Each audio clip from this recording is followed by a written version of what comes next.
So, good morning, folks. This is the Walk Off. I'm Scott Belford. It is a Monday morning mailbag on a Tuesday afternoon. And normally I'm joined by our interim co host, Joel LaFlamme. Hey, Commie.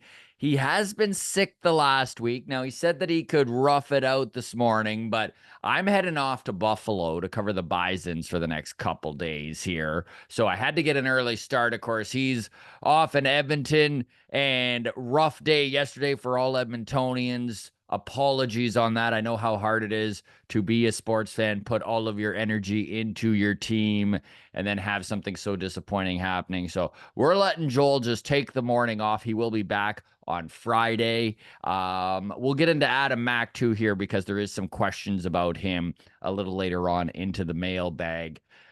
I had big hopes that heading down to Buffalo today, Joey Votto would be there. It was looking like the timeline lined up that way where we would get to sit down with Mr. Votto, a Canadian icon, if you will.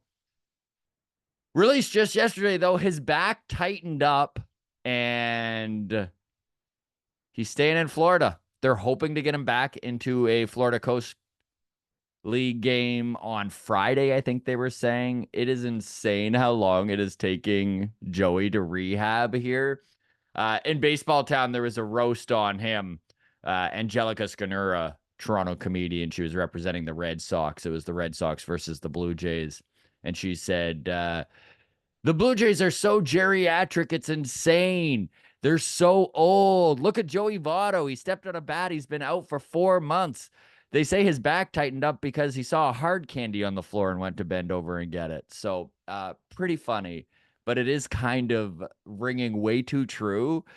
Poor Votto just cannot get right, man. Are we ever gonna see him? At this point, I don't know. So, oh man, this 7 game losing streak. Talk about tough to swallow. Yesterday's game was just brutal. It was brutal. Honestly, 6-2, up 6-2 going into the 8th, and they blow the lead. They extend this losing streak. I mean, nothing surprises me about this team anymore, but it is rough to take. Got a pile of comments about it. And of course, many comments and questions from throughout the week. So, this is what we do every Tuesday for Mailbag. We kind of comb through all your interaction and get to as many of them as possible. The ways to get a hold of us: you can drop your comments right here on YouTube. I comb through those. You can also reach out on Twitter at Walk Off Podcast, Instagram, the Walk Off Podcast, and on in Discord and on Patreon. So if you are a Patreon member, thank you very much. Obviously, $4 a month, and you automatically get that Patreon bump. Other benefits to being in Patreon: you get bonus content. I know we did MLB Mondays yesterday with Adam Mack. He stopped in. By the way, if you're an audio listener, I released that on audio as a bonus episode. So MLB Mondays is out wherever you would download your podcasts. If you're a YouTube person, my apologies. I was short on time yesterday, and so you just got the short end of the stick. We'll make it up to you at some point. Maybe you'll get something the audio listeners don't. You never know. Okay. Let's get into it. First of all, I released on Friday the Baseball Town video and audio, and it was hilarious, the difference in comments from those two. I apologize to the YouTube audience. All right. I know that that was a very bad video. What happened is I was incredibly hungover after the show. Keegan Matheson and I got into some beers, and Friday morning was rough. So, what I decided to do was take the video from my phone and release it. I took the audio too and release it.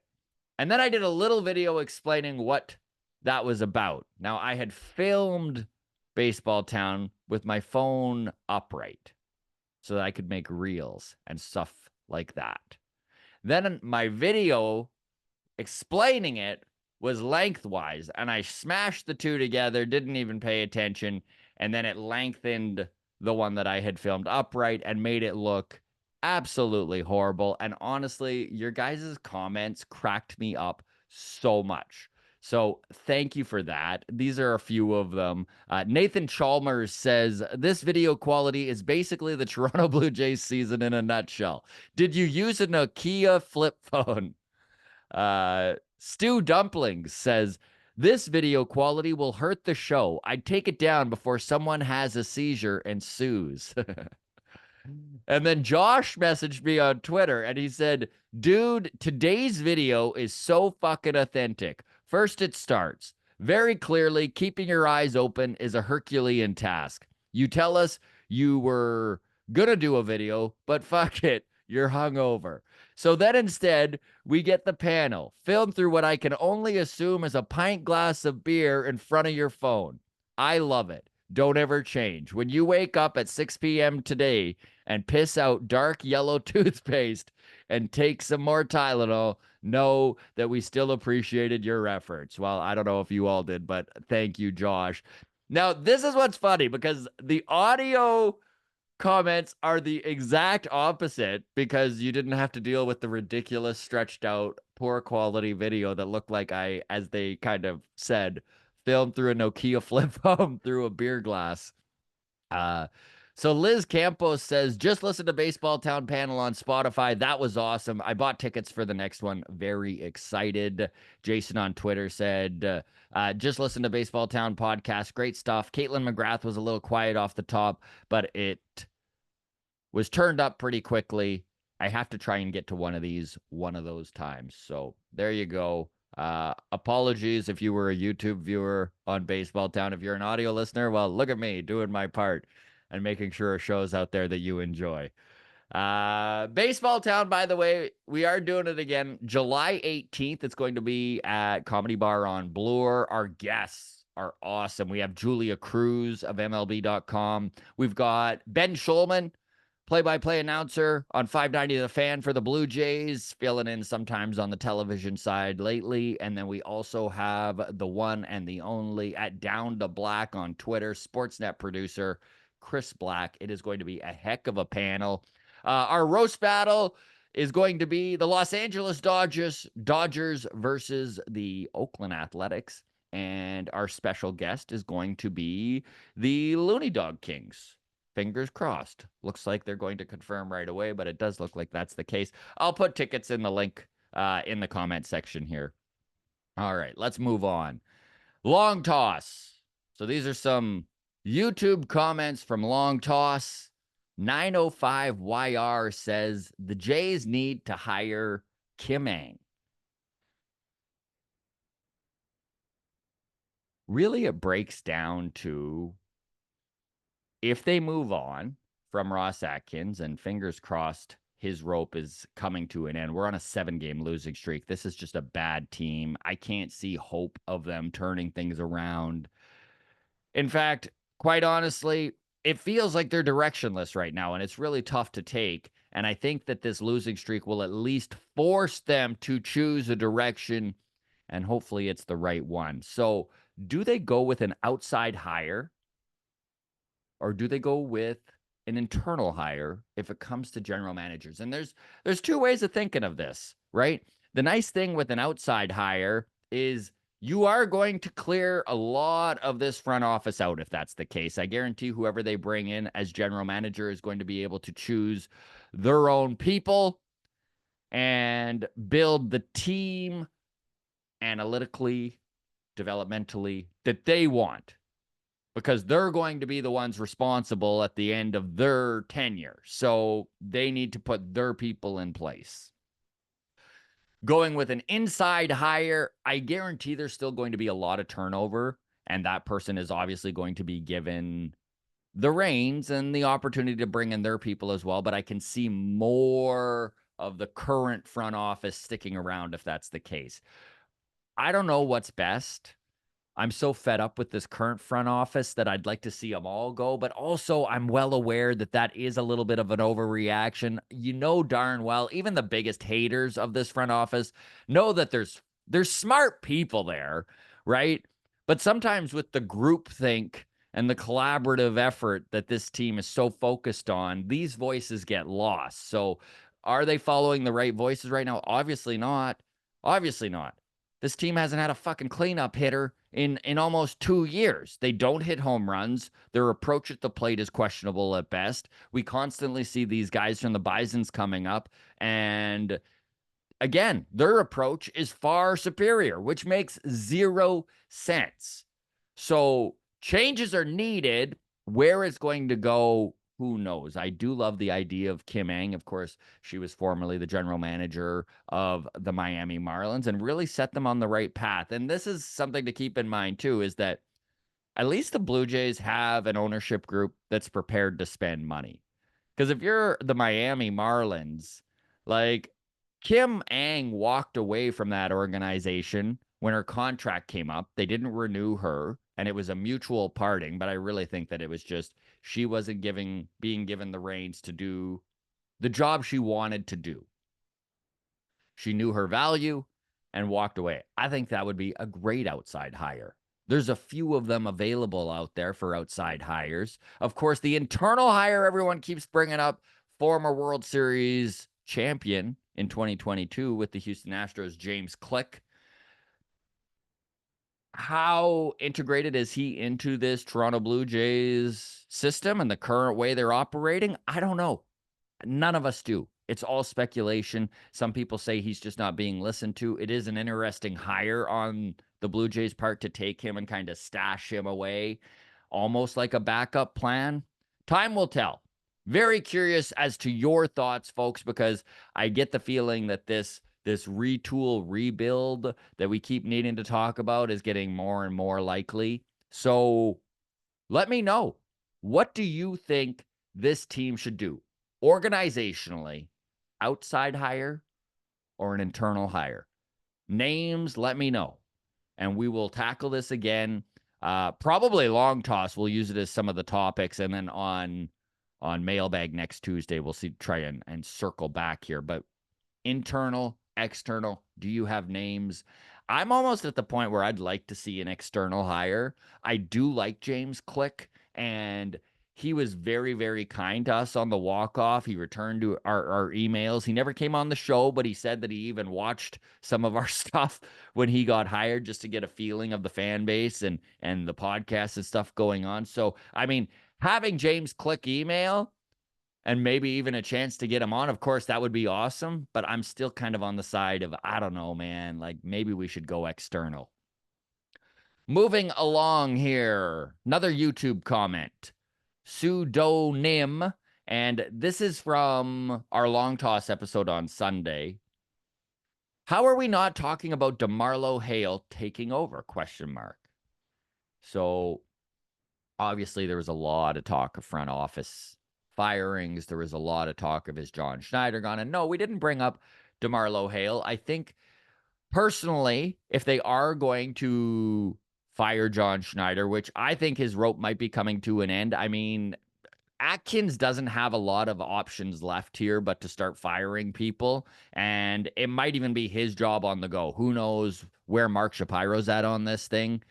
For everyone saying Shapiro should be fired too, maybe he should. I don't think he's going to. I really don't. I would be absolutely shocked if they take him. Now, I do think that he is being put in a position right now where the Rogers ownership group is putting some pressure on him and telling him, listen, you need to make a decision. It's either both of you or one of you. And we've talked about this before, human nature, right? Even if they are good buds and he's been mentoring Atkins for a decade, it doesn't matter, man. You or me, gun to your head, come on. He's going to let Atkins go. And if that's the case, then he sticks around.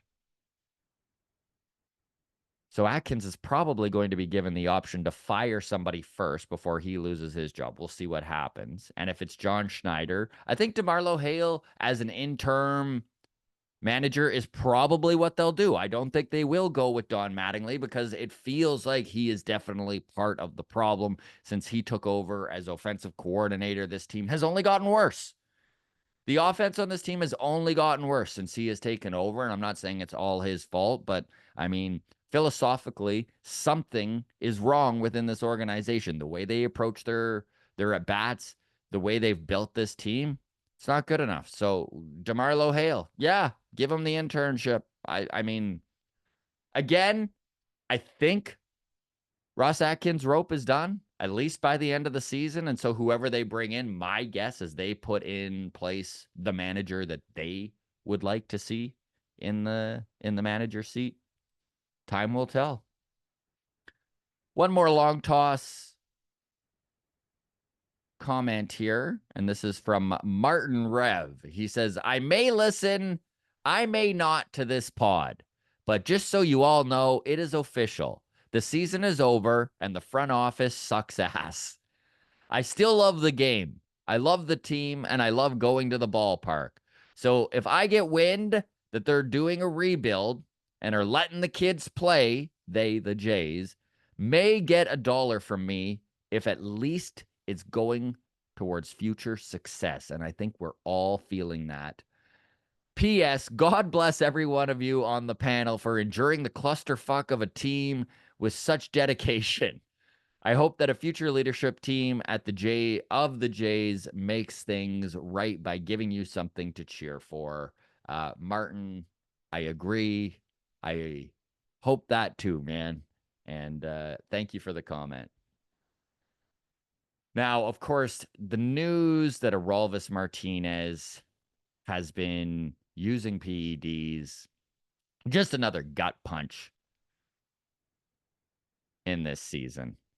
I mean, we're down as Jays fans, and the baseball gods have felt the need to kick us while we're there. I don't understand it. This was one that was difficult to take. I mean, we find out after a 6-game losing streak that Martinez has been doping. Of course, he said it had to do with fertility and that it was in the drug that he was prescribed to take by his doctor. Believe what you want.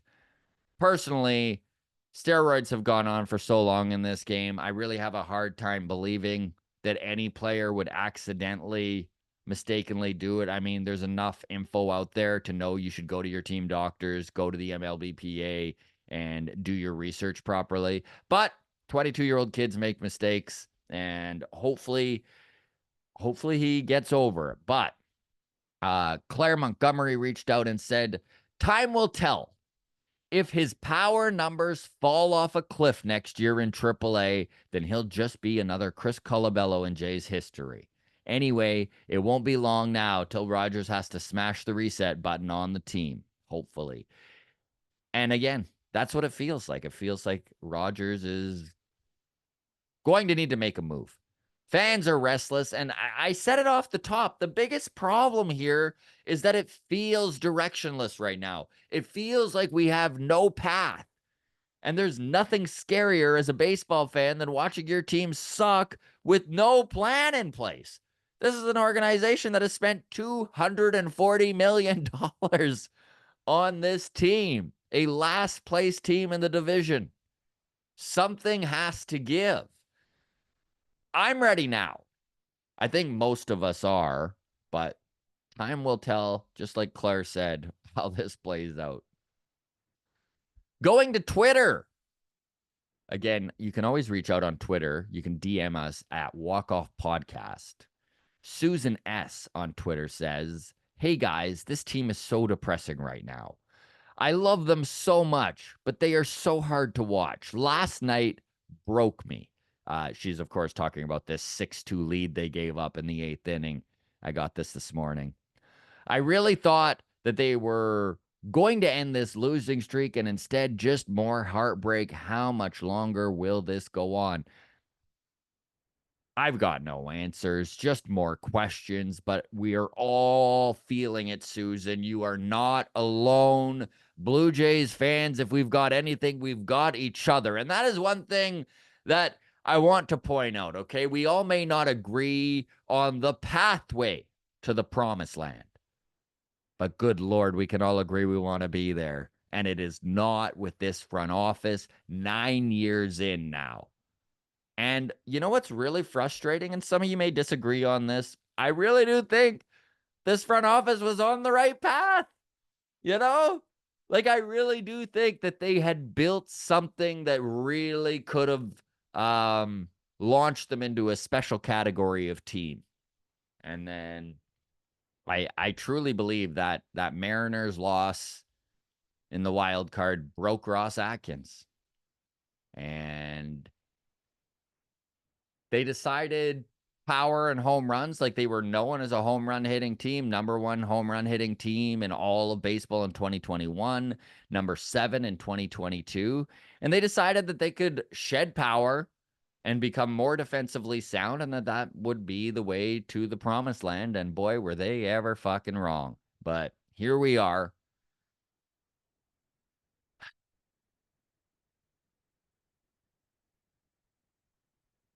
Can you tell I'm done with this team? Okay. Omar on Twitter reached out. Hey, so for positives this year, we got to give the best story award to Spencer Horowitz, right? It's got to be Spencer. I would say so. I would say so. Spencer Horowitz, of course, he was called up um, June 7th. Since getting called up, he's hitting 364. He has 2 home runs.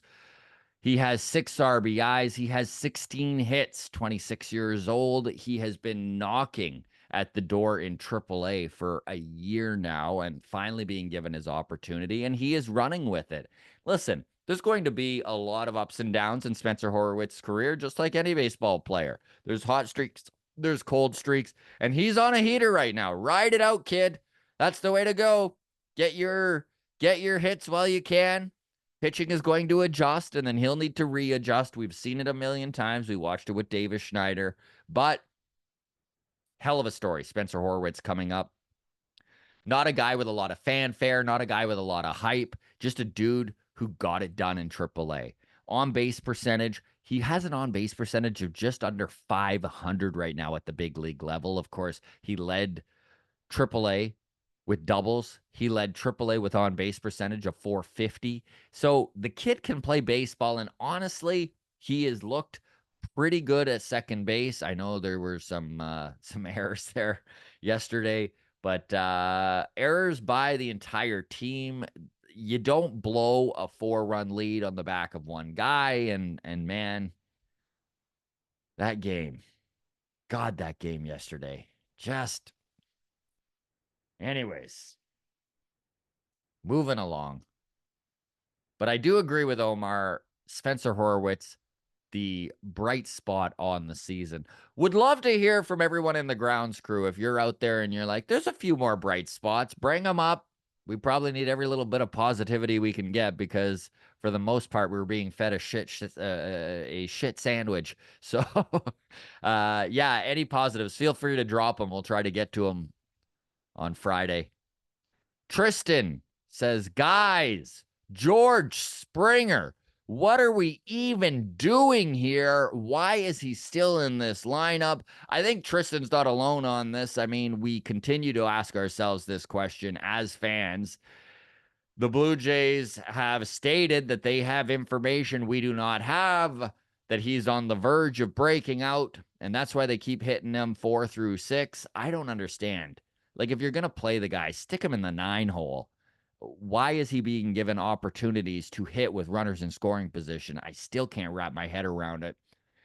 Chris Black, who, by the way, if you don't follow him on Twitter, great follow at Down to Black. He's actually going to be one of the guests on Baseball Town this July 18th at Comedy Bar. But he had a tweet, and he says, this is this morning, George Springer's June 2024, and where it ranks among the 50 months of his MLB career. So this is ranking June amongst George Springer's entire career.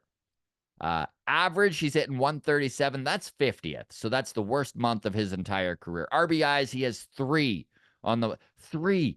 And he keeps being shoved into the 5th hole. The 5 hole. Like, what are we doing? RBIs, he has 3. That's 50th. That's the worst of his career. On base percentage, 203. Just let that sit in your head for a second. I mean, a 203 batting average is disgusting. A 203 on base percentage, that's not even playable. I mean, they're playing him, but that's not playable, and that's 50th in his career. So again, another career low month. Slugging percentage 206. He's hitting nothing. That's 50th. Ground into double plays. He has 5 in June. That's tied for second. He's only had 1 month worse for grounding into double plays in his entire career. And I mean, Chris kind of sums it up here. He's like, there are valid arguments to be made that Springer deserves some time to see if he could work his way out of this extended funk, especially given his contract. And to be honest, there's logical argument to be made that if this season is truly lost, just keep playing him. I think reasonable people can disagree on this, and I'm not sure where I land, but I don't think it's black and white. What's the best option for this team going forward? And then he gives a poll of DFA, drastically cut playing time, keep playing, work through it. I say cut his playing time. I mean, what are we doing here? Give some of these kids an opportunity to play. Stuart Burrow is sitting on the bench, and I'm not saying Stuart Burrow is the be-all, end-all at all. But fuck, let him play. He can't be worse than George. He, bottom line, cannot be worse than George. And again, I know Chris Black had a stat yesterday about George Springer and OPS for corner outfielders over the last 100 years. And George Springer is on pace for the worst OPS in 100 years if he continues to play this way from a corner outfield spot, a spot where you need power, a spot where you need a good hitter. And the only other guys even in the top 5 with him were all incredibly speedy dudes who stole an incredible amount of bases, which George doesn't do. So, yeah, sit him on the bench. Let's put in Stuart Burrow, who is incredibly quick, who is a guy who leads AAA in stolen bases by 8 right now, and he's been on the Jays for 3 days, so he hasn't even been able to play. Let him play. Give George a little playing time here and there, and if he gets hot, ride the hot hand. I don't think we're obligated to play George Springer. What do you think, Grounds Crew? Where are you at on George? Sure hard to defend him at this time. He's been god-awful. He knows it. You know he's working on it, but maybe he's done. And if that's the case, there's some really big decisions that need to be made come the offseason as to what you do with this contract.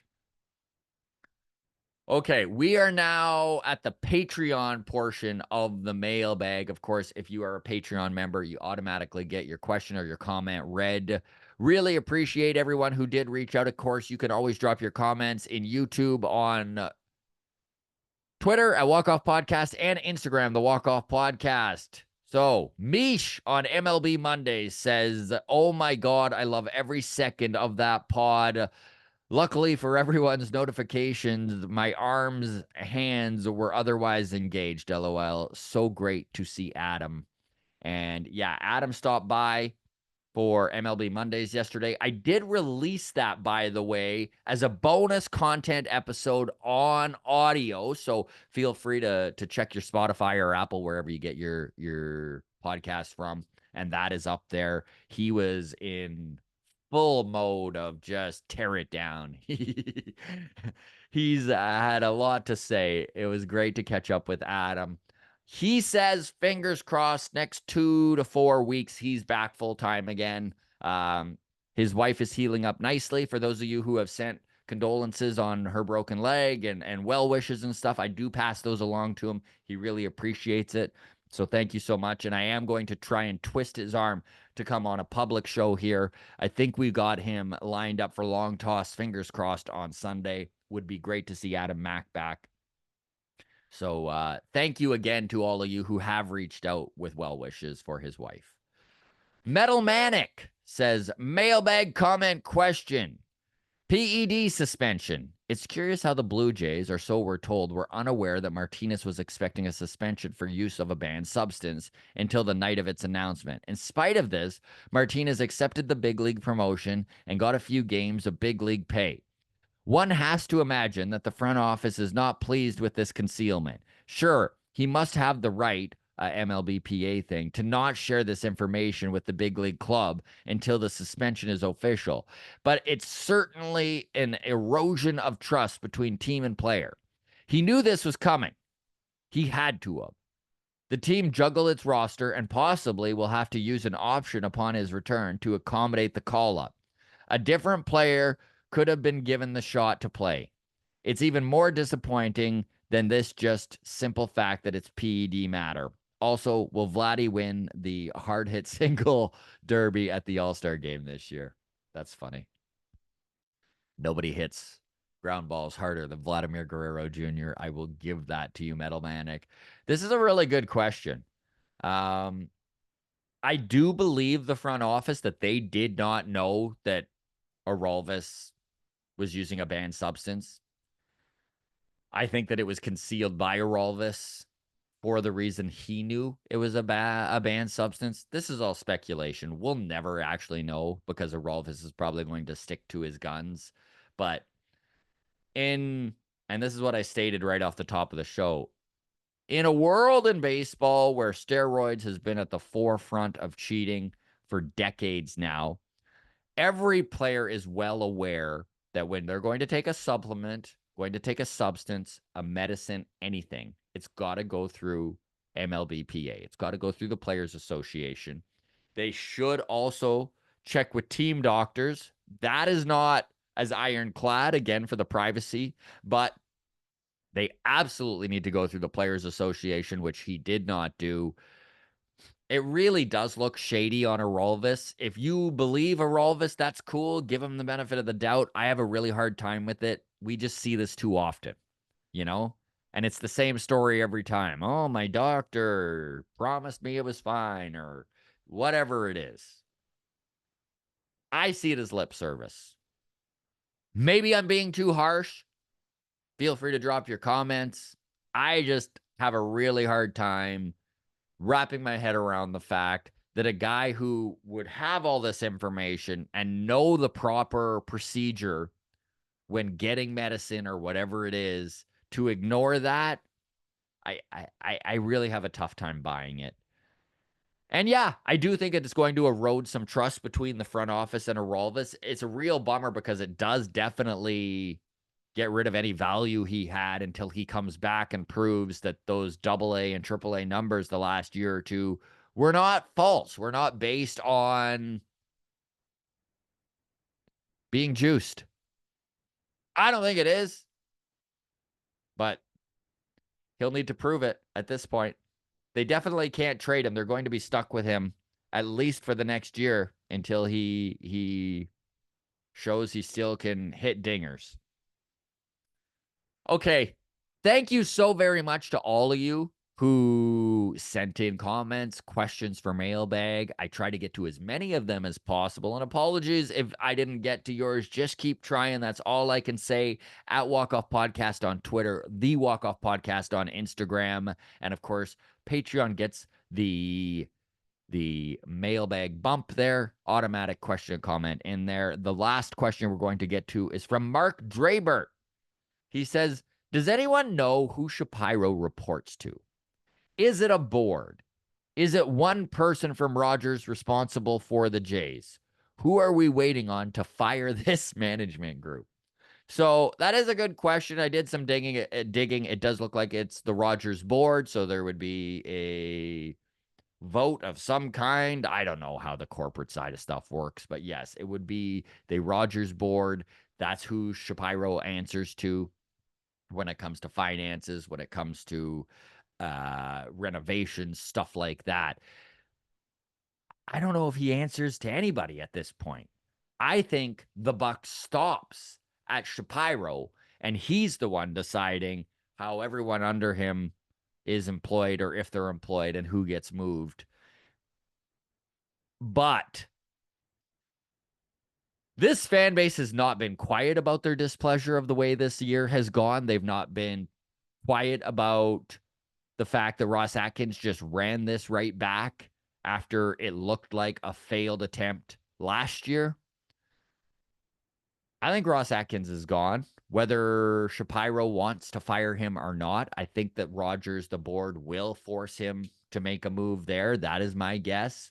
And again, we talked about it on the pod already. If he's given the option, both of you or one of you, goodbye, Ross. Hopefully, the Jays end this losing streak. They're not a very good team, and they are in tough for the rest of this month. 4-game series against the Yankees coming up. Then they play Houston. Then they play Seattle. Houston's looked a lot better and tend to have our number. Seattle's been very good. Can they win a couple games in the next 10? Fingers crossed. I don't know. That's where I'm at. I just don't know anymore. The pitching hasn't been as good as it was. Every time the starters go well, the bullpen seems to give it up. There's errors in the worst possible times. It's not fun baseball to watch. Hopefully, a direction comes soon, and at least we know what's going to happen, right? Like, that's the thing. I think we're all at the point now where even if this is a rebuild, at least we know and can put our minds to rest as to where this team is headed. All right, folks.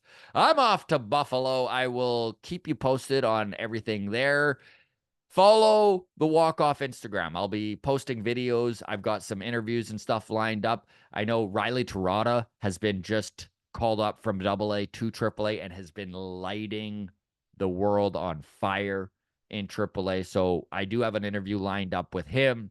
Keep an eye out for that. I'm also writing an article on Crier Media, crier.co. That should be out tonight, later tonight. So keep your eye open for that. I'll post it on Twitter as well. Thank you so much, Grounds Crew. Couldn't do this without you. Appreciate you very much. Apologies to YouTube for the baseball baseball town bad video, and we'll see you all on Friday. Hey, Kami will be back. Cheers.